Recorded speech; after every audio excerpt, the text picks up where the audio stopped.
Teknologi Informasi dan Komunikasi atau yang sering kita singkat menjadi TIK merupakan payung besar terminologi yang mencakup seluruh peralatan teknis untuk memproses dan menyampaikan informasi. TIK mencakup dua aspek, yaitu teknologi informasi dan teknologi komunikasi. Teknologi informasi merupakan hal yang berkaitan dengan proses penggunaan sebagai alat bantu, manipulasi, dan pengelolaan informasi. Sedangkan teknologi komunikasi merupakan hal yang berkaitan dengan penggunaan alat bantu untuk memproses dan mentransfer data dari perangkat yang satu ke lainnya. Dengan demikian, dapat kita simpulkan bahwa teknologi informasi dan komunikasi merupakan media atau alat bantu untuk melakukan kegiatan seperti pemrosesan, manipulasi, pengelolaan, dan transfer atau pemindahan informasi. Istilah TIK ini muncul setelah adanya perpaduan antara teknologi komputer baik perangkat keras maupun perangkat lunak dengan teknologi komunikasi pada pertengahan abad ke-20. Setelah kita mengetahui pengertian TIK, kita lanjut ke sejarah perkembangan teknologi informasi dan komunikasi. Ternyata TIK ini sudah dimulai sejak zaman prasejarah. Bentuk awal komunikasi pada saat itu hanya berkisar pada suara dengusan dan isyarat tangan. Kemudian diciptakan alat-alat yang menghasilkan bunyi dan isyarat-isyarat pada zaman berikutnya. Lalu manusia mulai menciptakan alat-alat mekanik untuk proses perhitungan. Tidak sampai di situ, penelitian terus dilakukan untuk menemukan alat-alat yang mampu memudahkan hidup manusia. Perkembangan peradaban manusia diiringi dengan perkembangan informasi. Diawali dari gambar-gambar yang terukir di dinding gua, peletakan tonggak sejarah dalam bentuk prasasti, hingga diperkenalkannya dunia maya yang dikenal dengan internet.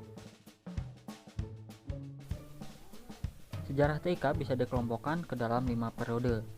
Yang pertama itu di tahun 1970 ataupun 1980. Ini era programming, drill, and practice. Komputer pada saat itu digunakan untuk melatih kemampuan berpikir logis peserta didik. Di era ini juga tampilan komputer masih berupa text-based interface, belum mencapai graphical user interface seperti sekarang gitu kan.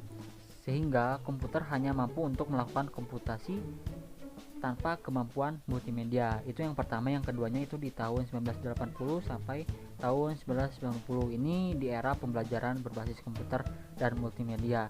Di masa ini teknologi komputer multimedia mulai berkembang.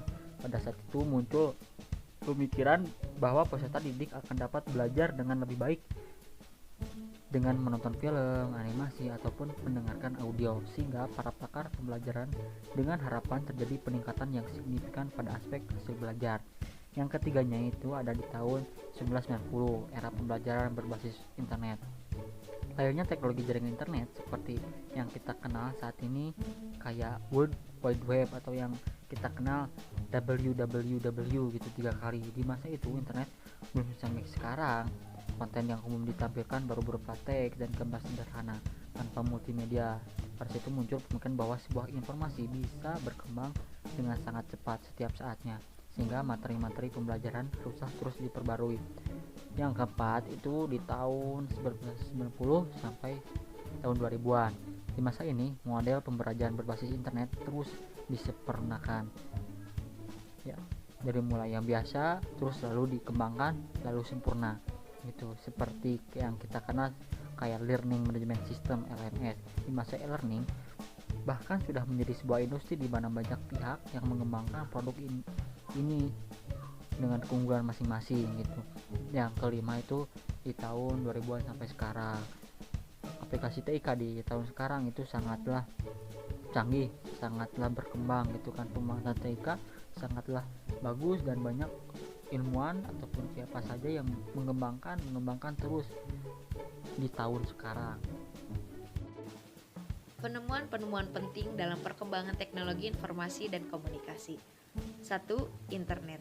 Dilansir dari buku Networking with Microsoft TCP atau IP pada tahun 1996 karya Drew Haywood, perkembangan internet bermula pada tahun 1960-an ketika Departemen Pertahanan AS meluncurkan program Advanced Research Project Agency Network atau ARPANET.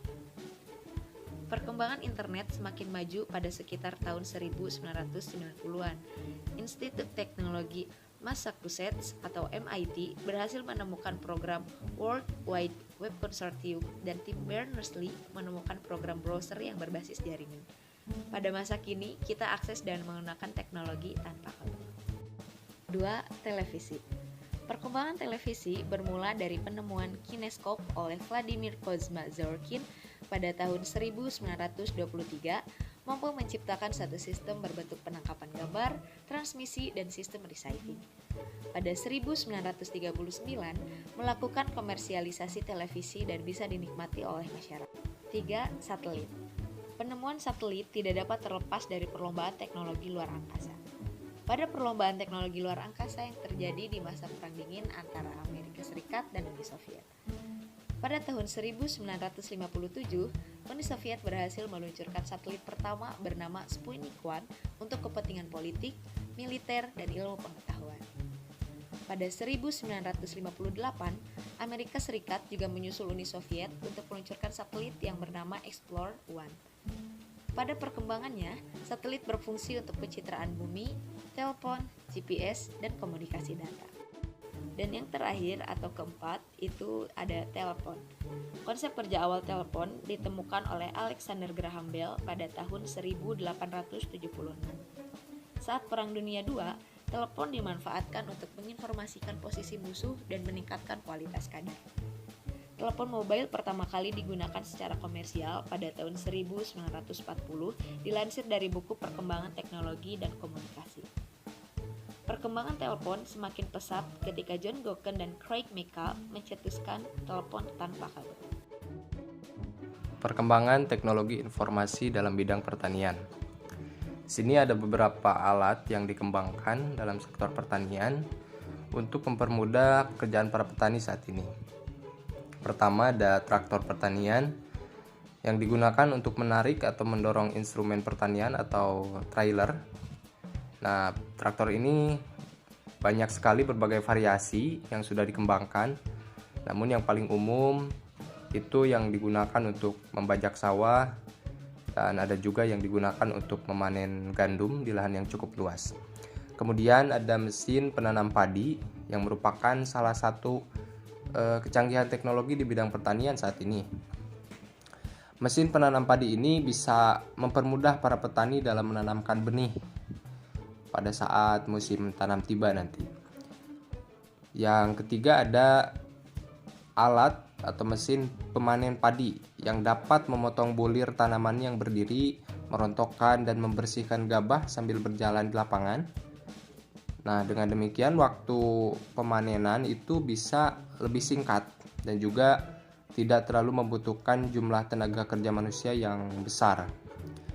Namun tentunya penggunaan alat ini memerlukan investasi yang besar dan tenaga yang terlatih untuk mengoperasikan alat tersebut. Yang keempat, ada alat penyiram tanaman otomatis. Alat penyiram tanaman otomatis ini bisa membantu para petani untuk mempermudah merawat tanaman, karena mereka juga bisa melihat atau memperhatikan suhu dan kelembaban tanah melalui display sensor yang ada pada alat tersebut.